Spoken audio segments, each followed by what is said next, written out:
আসসালামু আলাইকুম। সবাই কেমন আছেন? আলহামদুলিল্লাহ, আমিও আমার পরিবার ভালো আছি। যে যেখান থেকে আমার আজকের ভিডিওটি দেখছেন সবাইকে আমার চ্যানেলে স্বাগত জানাচ্ছি। আমি সাবিয়া শারমিন ব্লগ চ্যানেল থেকে।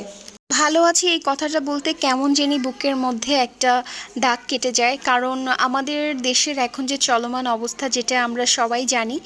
তো এই পরিস্থিতি থেকে আসলে ভালো আছি কথাটা বলতে গেলে ভেবেচিন্তে বলতে হয়, কারণ হয়তোবা আমার আপনজন কেউ মারা যায়নি, কিন্তু কারো না কারো আপনজন তো মারা গিয়েছে বা ক্ষতিগ্রস্ত হচ্ছে। তো ওইখান থেকে আসলে খুবই খারাপ লাগছে। তো আল্লাহর কাছে তো প্রতিনিয়ত বলে যাচ্ছি যেন এই পরিস্থিতি থেকে আমাদের বেরিয়ে আসার তৌফিক দান করুন এবং যত দ্রুত সম্ভব আমাদের স্বাভাবিক জীবনযাত্রায় যেন ফিরে যেতে পারি। আমরা যেমনটা জানি যে অনির্দিষ্টকালের জন্য কারফিউ শুরু হয়ে গেছে। এখন মোটামুটি সবাইকে ঘরে বসেই থাকতে হচ্ছে, একদম সেই করোনাকালীন যে মুহূর্তটা আমরা পার করেছিলাম সেরকম একটা অবস্থা প্রায়। তো কবে জানি না এখান থেকে আমরা মুক্তি পাবো, তবে সেই মুক্তি পাওয়ার আশায় আছি, সুন্দর একটা দিন দেখার অপেক্ষায় বসে আছি। তো এই যে সকালবেলা উঠে গাছগুলোর একটু পরিচর্যা করে নিলাম।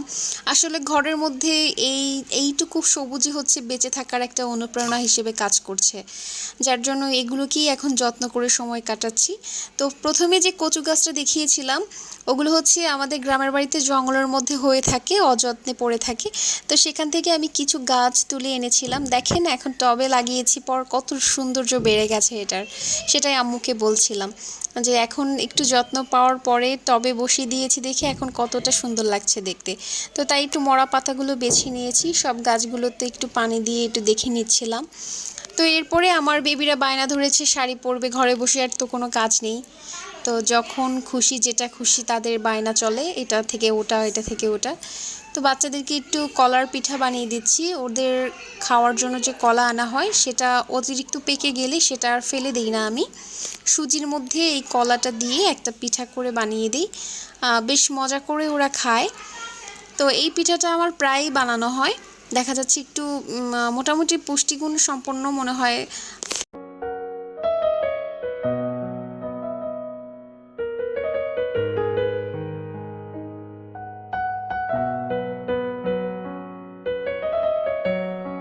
পিঠা আলিফা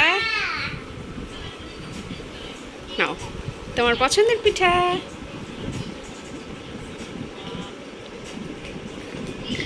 গরম, একটু ঠান্ডা হয়নি।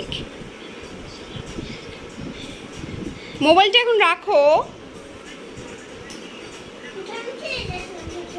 কেন ভালো ভালো লাগছে না? না, এটাতে কলা দিয়েছি আর ডিম দিয়েছি। তোমার কেমন লাগছে খেতে?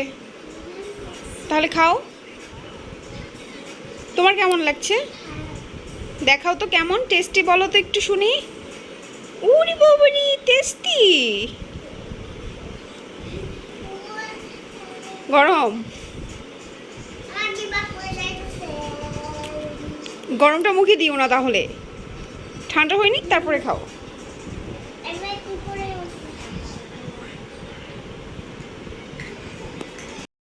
রাতে অফিস থেকে বাসায় ফেরার সময় ওর বাবা এই আঙুরগুলো এনেছে। এই আঙুরগুলোর মধ্যে কিছু নষ্ট ছিল এবং কিছু খুবই নরম ছিল, পচে গেছে। তো ওগুলো আমি কেটে কেটে আলাদা করছি, তা না হলে এগুলোর সাথে বাকি ভালোগুলোও নষ্ট হয়ে যাওয়ার একটা ভয় থাকবে। আসলে এভাবে করেই যদি আমাদের সমাজে যে সমস্ত বাজে মানুষ আগাছা আছে এভাবে করে যদি সরিয়ে ফেলতে পারতাম, তাহলে মনে হয় আমাদের দেশটা খুব সুন্দরভাবে গড়ে তুলতে পারতাম।